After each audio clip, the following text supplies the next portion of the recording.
Yoga means to unite. So your coming together is an expression of another form of yoga. About 9 years ago, right here at the UN, I had the honor to propose celebrating the International Day of Yoga on 21st June.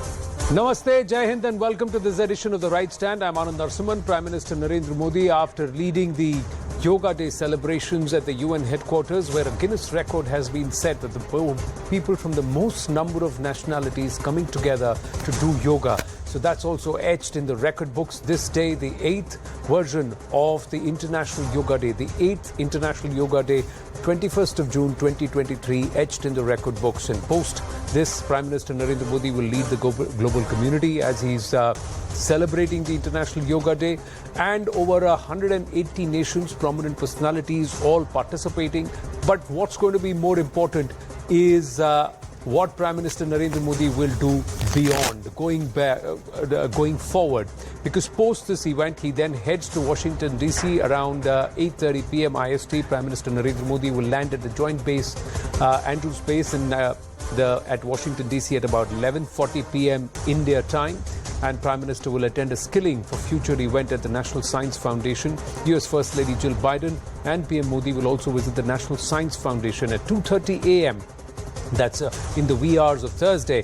Here in India, Prime Minister Narendra Modi is scheduled to meet CEOs of various companies in Washington, D.C. And post the business meet, US President Joe Biden and First Lady Jill Biden will receive Prime Minister Narendra Modi at the White House, where they will host an intimate dinner for the Prime Minister. We are given to understand there is time scheduled for a heart-to-heart, private, one-on-one conversation between President Biden and Prime Minister Narendra Modi before they even sit for dinner. It's a very, very historic trip, because it's the first time in the last 9 years that Prime Minister Narendra Modi has been accorded a state visit, or the status of a state visit, his trip to the United States. Joining us now, let's go straight across to him, is renowned academic and someone who's perhaps one of the first foreign nationals or academics to study the RSS very closely from the 70s, nearly 5 decades now. Walter Anderson ji is with us. Namaste. Thank you very, very much for your time. Thank you. Appreciate being here. Let me ask you, you had recently commented, and if I remember, my memory serves me right, that Prime Minister Narendra Modi is trying to pinch a few pages from Deng Xiaoping's playbook.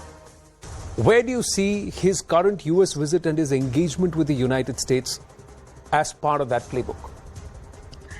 Well, I think he obviously wants for India to play, to get a seat at the high table of international relations. And I think this is an occasion to do so. In fact, going back to your clip there on the Yoga Day at the UN, this is, I think, part of that effort to showcase India and an aspect of Indian culture that's important, with he taking the lead with some 180 countries, as you noted.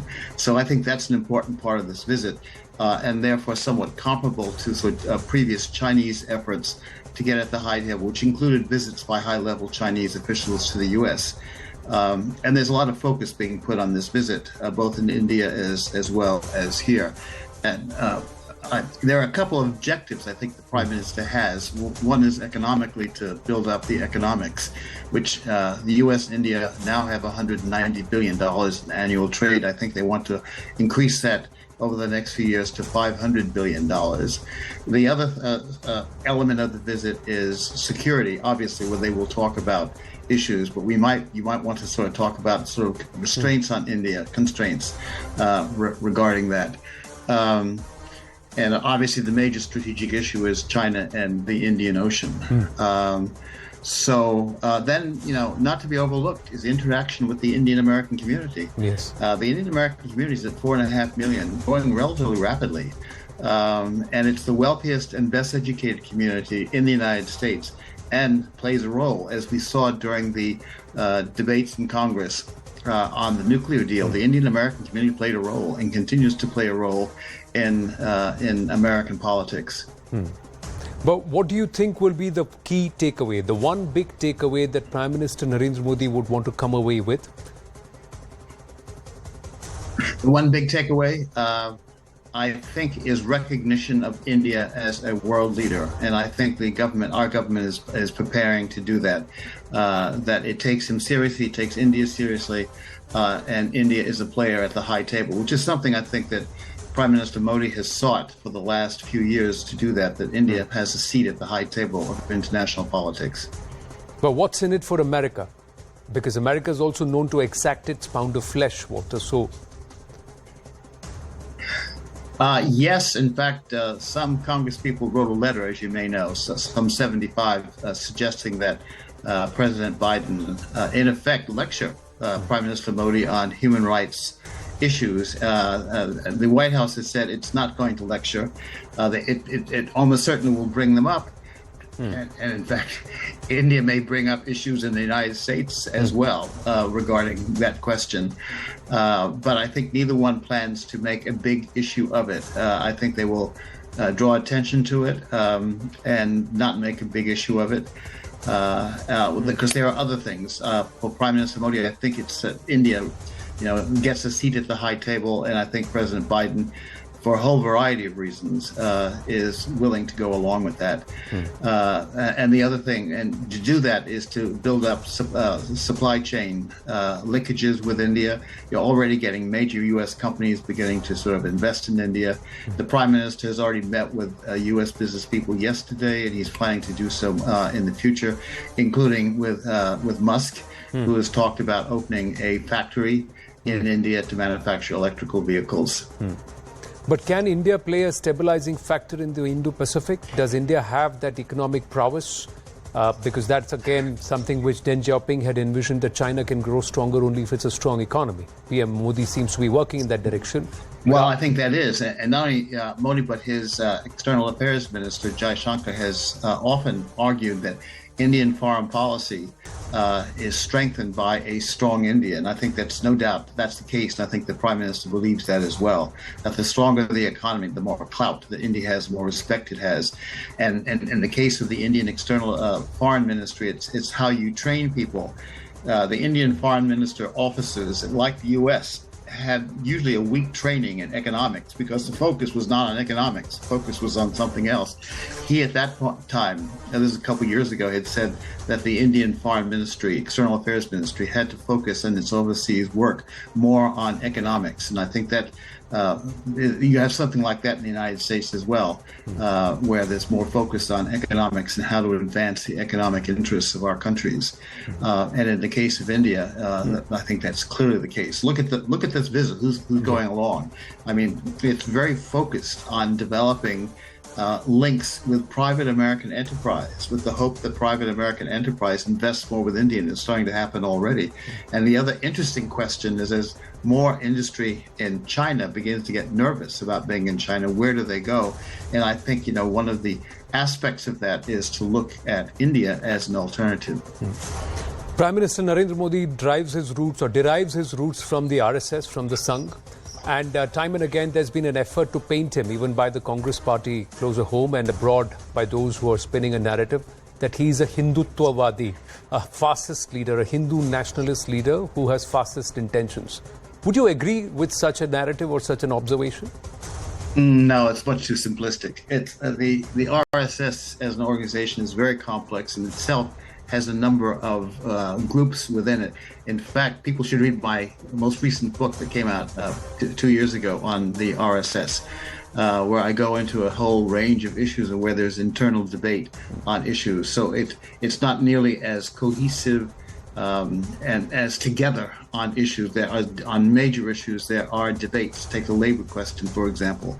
There is internally within the Mazdoor Sangh, its labor affiliate, a debate on how that should be proceeding. So, in fact, it's one of the few parties in India that's truly democratic, even though the Prime Minister is extremely popular. In fact, that is a potential problem. He is so popular that, the thing is, the party has to be careful that it doesn't allow his popularity to impede its protection of the electoral process. So far, it doesn't look like it has. As you know, the BJP lost a major election, state election in Karnataka. And it has also done, not as well as in Himachal Pradesh as it did before. India has elections coming up, and so does the U.S., though the Indian one comes slightly before the U.S. elections. And this visit is important for both sides, the American side and the Indian side, for domestic considerations, electoral considerations. It certainly helps Modi in the U.S. to get the appearance of support in the U.S., which he will, I'm sure of that, and all that goes along with it, because I'm sure your station will broadcast, the state dinner, the address to the joint sessions of Congress, and other things, as you did with the UN at the UN and the yoga. So it is but it's also important for Biden. You've got a large Indian American community. It has a lot of money. And, all one has to do is to read the Wall Street Journal, one of the major newspapers of American business, to see how important, Indians are becoming in the U.S. world of manufacturing and science and development. So, it's and Modi, in fact, has been meeting with some of those people, including some Indian Americans who are among the CEOs of major corporations. Walter, in RSS, A View on the Inside, you referred to that in 2018. That was a sequel to Brotherhood in Saffron that was written about 3-4 decades ago, if my memory serves me right. Late 80s, yes. Late 80s, yes. So is Prime Minister Narendra Modi and the RSS, are they taking India in the right direction? Have they also evolved? Is India truly going to represent humanity, one world, one family, one future? That's the thought behind the G20 leadership also this time around. Would you agree with that? Or do you have concerns that they may falter and they have issues which they need to contend with? They still haven't got everybody on board. Well, no, that's true. I mean, there is an internal debate. There is a hard right within it, but so far they have not called the shots on most issues, in fact. And in fact, the BJP has not been able to establish, unlike, the party in China, the kind of control of the political process. It lost an election in one of the largest states in India, Karnataka, recently, and it was looking for Karnataka to be a entree to further gains in the south. Well, that looks like it's not going to happen. And Prime Minister Modi was an active campaigner in those elections. Now, it's not like the elections weren't, in terms of popular vote, wasn't that far apart, but it was sufficient that I think the BJP has to learn a lesson, and I think it has been. That it has to be cautious about how it appeals to the voter, and which is a very complex. India is such a complex place. When I have to give lectures in India and talk about the dozens of languages and the castes and the economic variations, it's an incredibly complicated place. And can you imagine a democratic political party operating in that context? Yes, is going to have issues it has to sort of handle. I think India, by and large, has done well. Elections have gone ahead. There have been wins and losses, including losses by the governing party, where it had, in the case of Karnataka, a recent case, it's had to shift. But it's done very well in some recent elections, too. Yes. Prime Minister's own state of Gujarat, it had an unprecedented victory. But there are places where it has not. And as long as the electoral process stays open, I think that Indian democracy is served by that participation and speaking out. It's not that there aren't issues. There are issues about the press, which you probably well know about, and there are issues on other issues such as Rahul Gandhi and whether or not he can actually participate as a parliamentarian. So there are those issues which are there. Some of them may be mentioned in this visit of the Prime Minister to the U.S., but as I said, the White House has said it intends to engage and not lecture India on that. Now, that's an important statement it's making, because that's obviously a statement you make to a world leader, that you're not going to sort of embarrass him in ways that could damage him at home or internationally. And the Prime Minister is clearly here. I think his major reason is to, ensure that he has a place at the high table of international politics. My final question, Walter. Antony Blinken leaves China's shores or flies out of China, and Joe Biden calls Xi Jinping a dictator. Joe Biden and Jill Biden, they're going to engage with the Prime Minister quite a bit. Do you see this setting up a conflict between India and China in the near future? Do you see a conflict arising in this region because of growing India-US proximity? Well, there is problems between India and China already in the region. I actually, as you may know, I actually taught in China for several years. Yes. And one of the things that always struck me about dealing with Chinese who deal with foreign affairs is the Chinese respect strength. And that certainly, Prime Minister Modi and his defense minister certainly have asserted themselves that India, puts up a strong resistance to any threats to it. Are they worried about the relationship with the U.S.? They are, but I think the Indians themselves, one of the major points about Indian foreign policy is it will not join an alliance. It will not be a participant in any assertive activity. And here I'm thinking about China, but perhaps even Pakistan, unless there's a direct threat to India from those countries. It just will not, because I think it argues, rightly in my view, that such alliances undermine the maneuverability of Indian foreign policy. Great. Walter Anderson, always a pleasure speaking with you, and thank you very much for making the time. Thank you so much. Thank you. We look forward to... Loved your 2018 book, though. Thank you. I'm glad you did. Thank you very much. Thank you. Hopefully some people will buy. The people who are listening to this will buy the book. Sure. Thank you so much. Thank you. Namaste.